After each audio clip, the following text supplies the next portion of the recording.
Capítulo 2. Não tínhamos entendido por que Cecília havia se matado pela primeira vez, e entendemos menos ainda quando fez isso de novo. Seu diário, inspecionado pela polícia como parte da investigação rotineira, não confirmou as suposições de amor não correspondido. Dominique Palazzolo só era mencionado uma vez naquele livrinho de papel de arroz e iluminuras feitas com canetinhas coloridas, que o tornavam parecido com um livro de horas ou uma bíblia medieval. Desenhos em miniatura cobriam as páginas. Anjos rosa chiclete mergulhavam das margens mais altas ou raspavam as asas entre parágrafos apertados. Donzelas de cabelo dourado pingavam lágrimas azul marinho na lombada do livro. Baleias cor de uva esguichavam sangue ao redor de um recorte de jornal colado na página, contendo uma lista de recém-chegados à categoria das espécies em risco de extinção. 6 pintinhos gritavam em meio a cascas de ovo, perto de uma entrada feita na Páscoa. Cecília tinha enchido as páginas com uma profusão de cores e arabescos, escadas feitas de guloseimas e trevos listrados. Mas o registro sobre Dominique dizia apenas: hoje Palazzolo pulou do telhado por causa da Potter, aquela vagabunda endinheirada. Quanta burrice. Os paramédicos voltaram, a mesma dupla, embora tenhamos levado algum tempo para reconhecê-los. Por medo e polidez, tínhamos atravessado a rua e nos sentamos no capô do Oldsmobile do Sr. Larson. Enquanto saíamos, nenhum de nós pronunciou uma palavra sequer, exceto Valentine Stamarovski, que após cruzar o gramado gritou para o Sr. e a Sra. Lisbeth: "Obrigado pela festa!" O Sr. Lisbeth ainda estava mergulhado até a cintura em arbustos, sacudindo as costas como se estivesse tentando arrancar Cecília ou apenas soluçando. Na varanda, a Sra. Lisbeth mandou as outras meninas virarem-se na direção da casa. O sistema de irrigação, programado para ligar às 8h15, acordou para a vida assim que a ambulância apareceu no fim do quarteirão, avançando a uns 25 km/h com as luzes e a sirene desligadas, como se os paramédicos já soubessem que havia mais nada a fazer. Primeiro saiu o magrinho de bigode, depois o gordo. Pegaram a maca imediatamente em vez de examinar a vítima antes. Um lapso que mais tarde aprendemos com profissionais médicos se tratar de uma violação de procedimentos. Não sabíamos quem tinha chamado os paramédicos, ou como eles já sabiam que naquele dia não passariam de agentes funerários. Tom Farrin disse que Therese tinha entrado em casa e telefonado, mas fora ele, todos nós lembrávamos de ter visto as 4 meninas Lisbeth restantes imóveis na varanda até a chegada da ambulância. Mas ninguém na nossa rua sabia o que tinha acontecido. Os gramados idênticos ao longo do quarteirão estavam vazios. Alguém fazia um churrasco em algum lugar. Nos fundos da casa do Joe Larson, dava para ouvir os 2 maiores jogadores de badminton do mundo rebatendo uma peteca sem parar. Os paramédicos afastaram o Sr. Lisbeth para conseguir examinar Cecília. Não havia sinal de batimentos cardíacos, mas seguiram em frente e tentaram salvá-la assim mesmo. O gordo cerrou a cerca enquanto o magrinho se preparou para segurar Cecília, pois puxar a menina pela ponta farpada era mais perigoso que deixá-la perfurada. Quando a estaca se soltou com um estalo, o magrinho cambaleou para trás por conta do peso de Cecília. Então recuperou o equilíbrio, deu uma volta em torno do próprio eixo e colocou-a sobre a maca. Enquanto carregavam Cecília para a ambulância, a estaca serrada mantinha o lençol erguido como se fosse o pau de uma barraca. Já eram quase 9 horas. Do telhado da casa do Chase Bill, onde nos reunimos para acompanhar o que aconteceria em seguida, depois de termos tirado as roupas engomadas, podíamos enxergar, mais além de uma porção de árvores que irrompiam no céu, a demarcação abrupta do ponto onde essas árvores terminavam e começava a cidade. O sol se punha em meio à névoa das fábricas distantes, e nos cortiços adjacentes, os vidros dispersos apanhavam o brilho cru do pôr do sol filtrado pela poluição. Ali no alto, escutávamos sons que geralmente não chegavam até nós, e agachados sobre as telhas cobertas de alcatrão, com as mãos apoiando o queixo, atinamos aos poucos com uma fita indecifrável que tocava de trás para frente os gritos e clamores da vida urbana. O latido de um cão acorrentado, buzinas de carros, vozes de meninas gritando números em um jogo obscuro e obstinado, sons da parte empobrecida da cidade que nunca tínhamos visitado, misturados e abafados, desprovidos de sentido, carregados pelo vento desde aquele lugar. Então, escuridão, luzes de carros se movendo ao longe. Mais perto, luzes amarelas sendo acesas dentro de residências e revelando famílias reunidas ao redor de televisores. Um por um, fomos todos para casa. Nunca tinha acontecido um funeral em nossa cidade, pelo menos não durante nossas vidas. Quase todas as mortes haviam ocorrido durante a Segunda Guerra Mundial, quando ainda não existíamos e nossos pais eram jovens de uma magreza impossível nas fotos em preto e branco. Pais em pistas de pouso no meio da selva, pais com espinhas e tatuagens, pais com pin-ups, pais que escreviam cartas de amor para garotas que se tornariam nossas mães, pais inspirados por rações militares desidratadas, solidão e caos glandular criando, em meio ao ar tomado pela malária, delírios poéticos que cessaram de imediato quando voltaram para casa. Naquela altura, nossos pais já estavam na meia-idade, barrigudos, e suas canelas já tinham perdido todos os pelos depois de muitos anos usando calças. Mas ainda estavam muito longe da morte. E os pais deles, que falavam línguas estrangeiras e moravam em sótãos reformados como se fossem urubus, tinham à sua disposição o melhor acompanhamento médico possível e ameaçavam seguir vivendo até o século seguinte. Nenhum avô tinha morrido, nenhuma avó, nenhum pai. Só alguns cachorros. Muffin, o beagle do Tom Burke, que se engasgou com um chiclete Bazooka Joe. E então, naquele verão, uma criatura que, se fosse um cachorro, ainda seria um filhote. Cecilia Lisbon. No dia em que ela morreu, a greve dos funcionários do cemitério tinha entrado na 6ª semana. Como a maioria de nós nunca tinha ido a um cemitério, ninguém havia dado muita atenção à greve ou às reivindicações dos funcionários. Às vezes ouvíamos tiros vindos do gueto, mas nossos pais insistiam que eram apenas carros com problemas no escapamento. Assim, quando os jornais informaram que os enterros na cidade haviam sido inteiramente suspensos, nunca imaginamos que isso nos afetaria. Ainda na casa dos 40 e com um grupo de filhas jovens, o senhor e a senhora Lisbon também tinham dado pouca atenção à greve, até que essas mesmas filhas começaram a se matar. Os funerais continuaram, mas sem a consumação do enterro. Caixões eram levados até sepulturas fechadas. Sacerdotes realizavam sermões fúnebres. Lágrimas eram derramadas. Em seguida, os caixões eram levados até o frio congelante do necrotério e lá ficavam à espera de um acordo.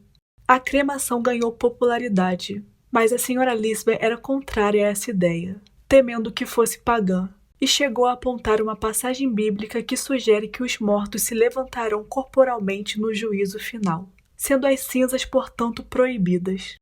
Havia apenas um cemitério em nosso subúrbio, um terreno letárgico que ao longo dos anos foi propriedade de diversas denominações religiosas, dos luteranos aos católicos, passando pelos episcopais.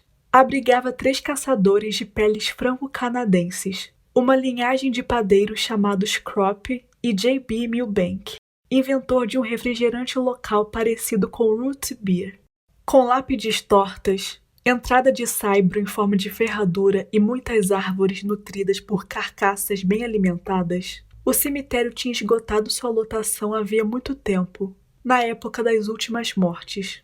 Por conta disso, o agente funerário, Sr. Alten, foi obrigado a levar o Sr. Lisbon numa excursão para oferecer possíveis alternativas.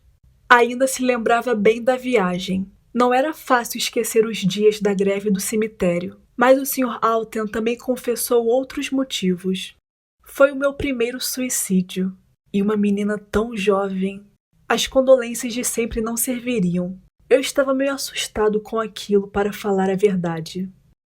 Visitar um cemitério silencioso na área palestina do West Side, mas o Sr. Lisbon não gostou do som estrangeiro do muezzin chamando as pessoas para a reza e tinha ouvido falar que os vizinhos ainda matavam bodes em rituais dentro da banheira. Aqui não, disse. Aqui não.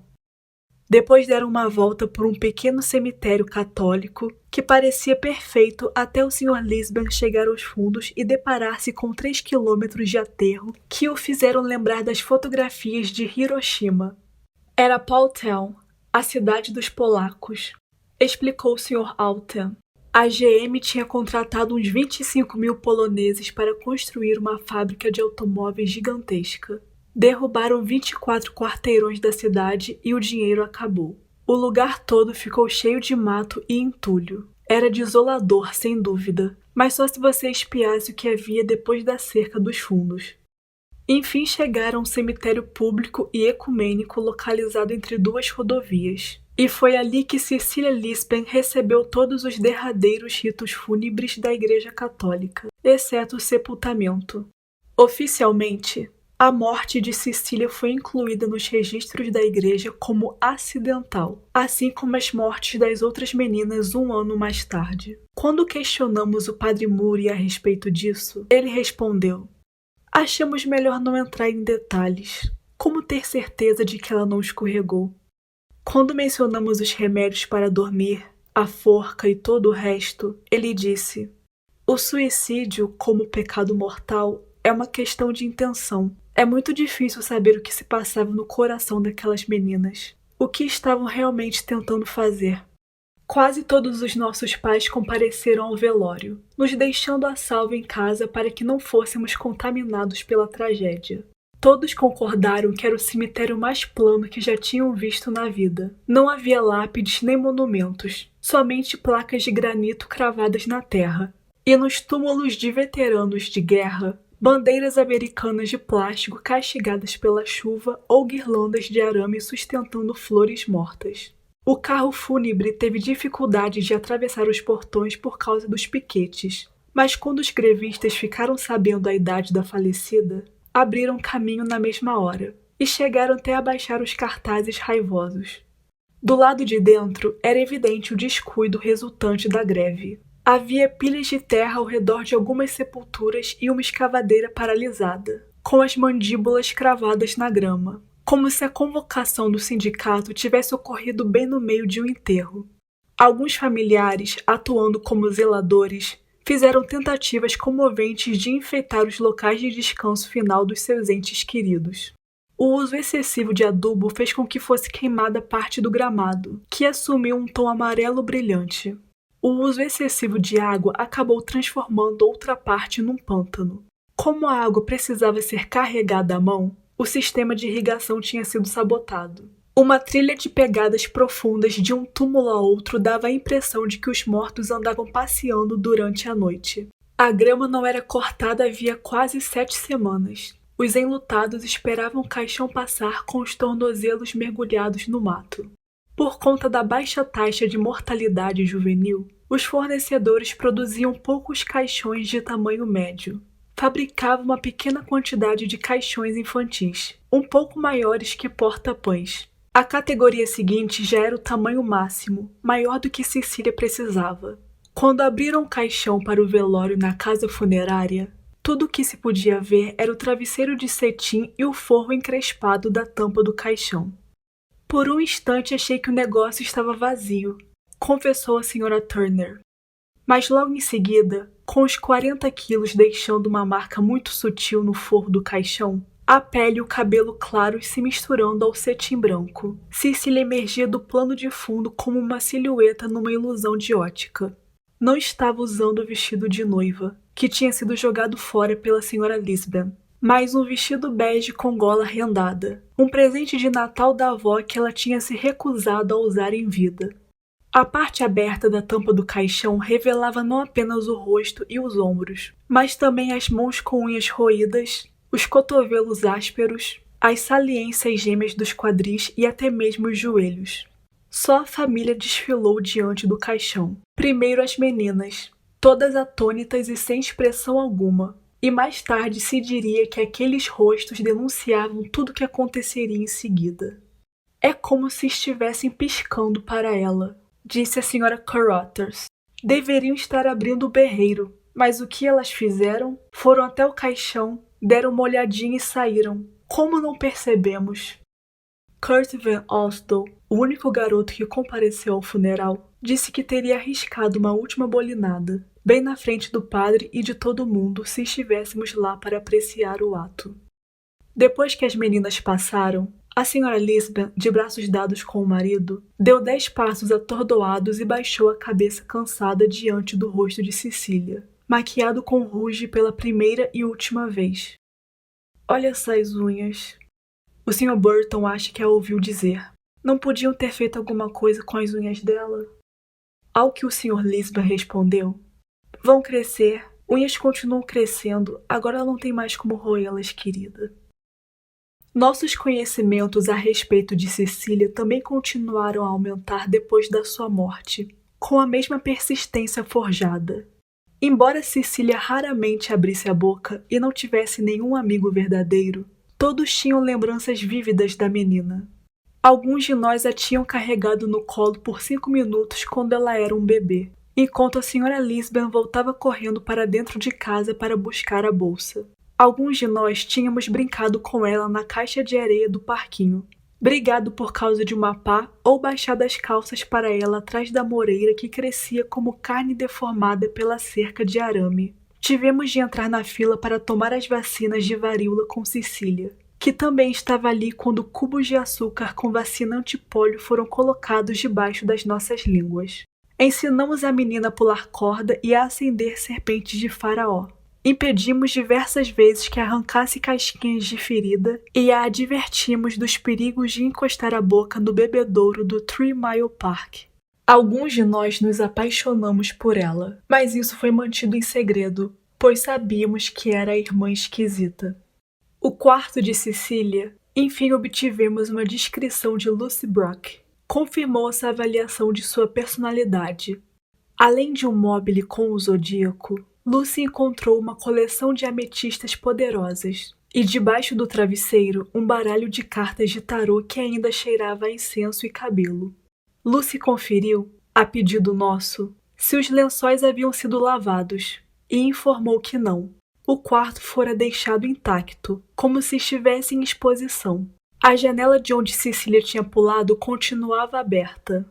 Na gaveta mais alta da cômoda, Lucy encontrou 7 pares de calcinhas, todas tingidas de preto com RIT, uma tintura para tecidos. Encontrou também 2 pares imaculados de tênis de cano alto no guarda-roupa.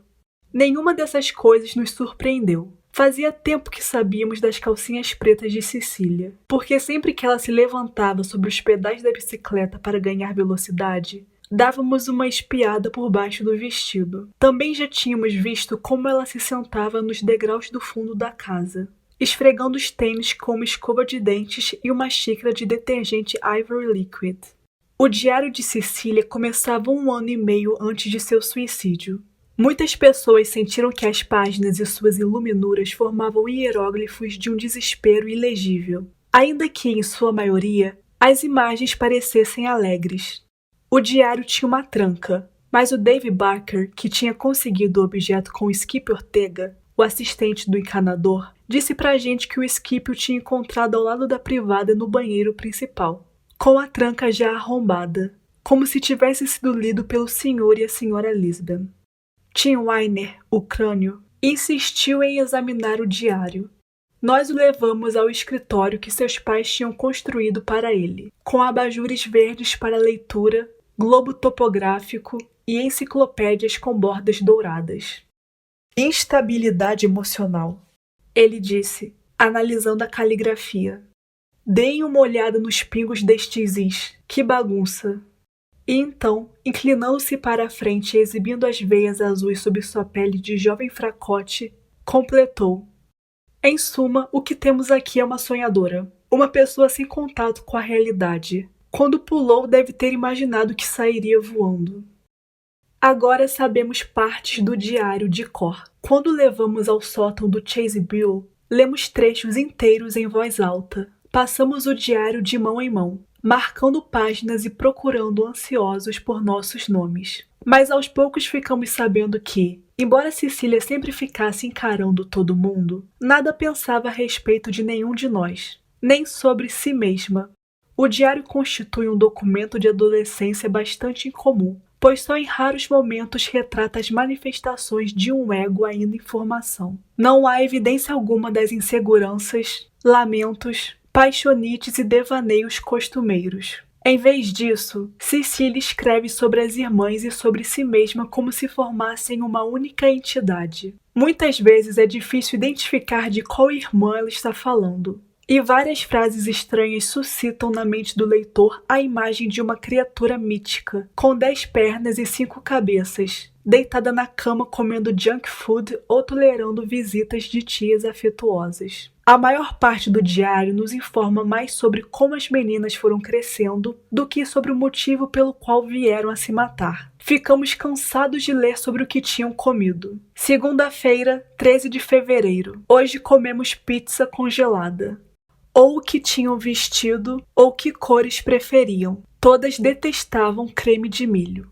Mary tinha lascado um dente no trepa-trepa e usava uma jaqueta de porcelana. Não falei? Disse o Kevin Head ao ler isso. E assim nos inteiramos de suas vidas e adquirimos lembranças coletivas de eventos que não tínhamos vivido, guardando imagens particulares de Lux se inclinando sobre a amurada de um navio para acariciar uma baleia pela primeira vez, e dizendo: "Não imaginava que fediam tanto." Ao que Therese respondeu: "São as algas apodrecendo na boca." Ficamos íntimos dos céus estrelados contemplados anos antes pelas meninas em acampamentos, e do tédio de verões que passavam se deslocando do quintal para o jardim e vice-versa, e mesmo de um certo odor indefinível que brotava dos vasos sanitários em noites chuvosas, e era definido pelas meninas como cloacal. Ficamos sabendo como era ver um garoto sem camisa, e por que isso tinha levado Lux a escrever o nome Kevin com canetinha roxa por todo o seu fichário e até mesmo nos sutiãs e calcinhas. E compreendemos sua fúria ao voltar para casa um dia e descobrir que a Sra. Lisbon tinha colocado suas coisas de molho em água sanitária, descolorindo-as até apagar todos os Kevins. Conhecemos o incômodo do vento subindo por baixo da saia no inverno, e o sofrimento de manter os joelhos colados durante a aula. E descobrimos como era monótono e irritante ter de pular corda enquanto os meninos jogavam beisebol. Nunca conseguimos entender por que as meninas queriam tanto ser maduras, ou por que se sentiam na obrigação de elogiar umas às outras. Mas às vezes, depois que um de nós lia algum trecho mais longo do diário em voz alta, precisávamos lutar contra o ímpeto de nos abraçarmos ou de dizermos um ao outro como éramos bonitos. Sentimos o encarceramento de ser uma menina, como isso deixava a mente ativa e sonhadora, e como elas acabavam sabendo naturalmente quais cores combinavam melhor. Ficamos sabendo que as meninas eram gêmeas nossas, que todos existíamos no mesmo espaço como animais de peles idênticas, e que elas sabiam tudo a nosso respeito, embora não entendêssemos coisa alguma sobre elas. Ficamos sabendo, enfim, que na verdade as meninas eram mulheres disfarçadas, que compreendiam o amor e também a morte, e que o nosso trabalho era apenas gerar o ruído que parecia fasciná-las. À medida que o diário avança, Cecília começa a se afastar das irmãs e, aliás, de qualquer forma de narrativa pessoal. A primeira pessoa do singular desaparece quase por inteiro, em um efeito semelhante ao de uma câmera se afastando dos personagens no final de um filme para mostrar, em uma série de dissoluções, a casa, a rua, a cidade, o país e, por fim, o planeta, que não apenas torna minúsculas todas as coisas que vieram antes, como também as oblitera. Sua prosa precoce se volta para temas impessoais, como o comercial do índio choroso remando a canoa ao longo de um riacho poluído ou a contagem de mortos da guerra noturna. Em seu último terço, o diário alterna 2 estados de ânimo. Em trechos românticos, Cecília se desespera com o desaparecimento dos nossos olmos. Em registros mais cínicos, sugere que as árvores nem sequer estão doentes e que os cortes são um complô para deixar tudo plano. Surgem referências ocasionais a esta ou aquela teoria da conspiração. Os Illuminati, o complexo militar industrial. Mas ela só ameaça ir por esse caminho como se tais nomes fossem vagos poluentes químicos. Sem pausas, passa dessas investidas para os devaneios poéticos. Achamos bonitos 2 versos a respeito do verão, de um poema nunca terminado.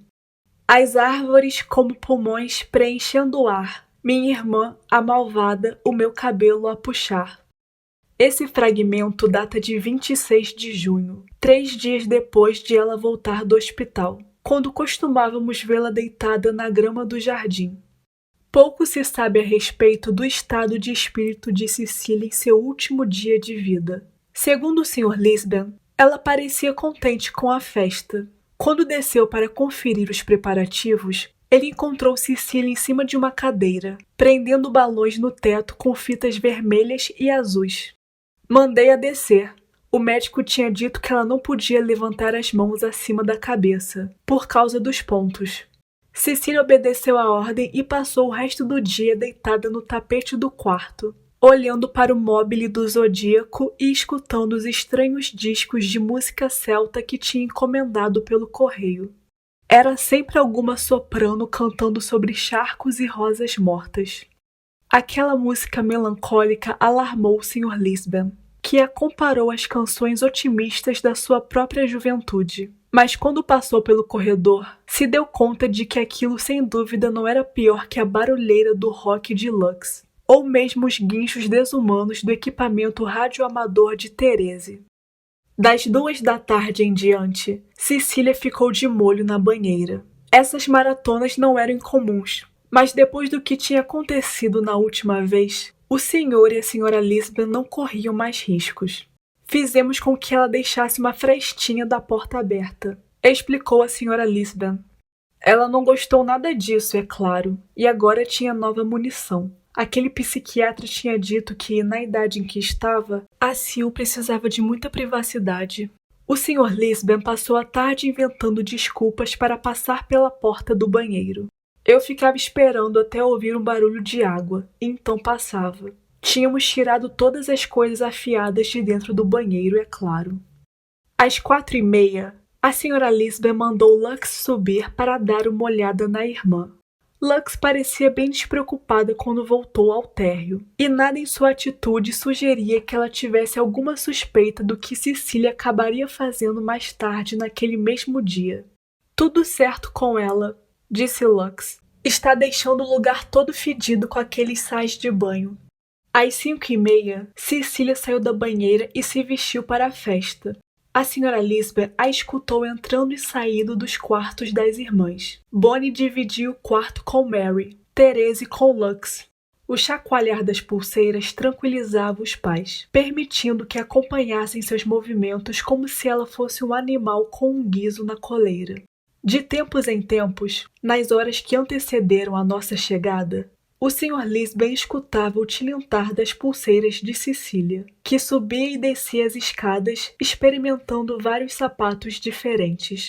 Segundo o que nos contaram mais tarde, em ocasiões e estados diferentes, o Sr. e a Sra. Lisbon não acharam estranho o comportamento de Cecília durante a festa. Ela sempre ficava quieta na frente dos outros, afirmou a Sra. Lisbon.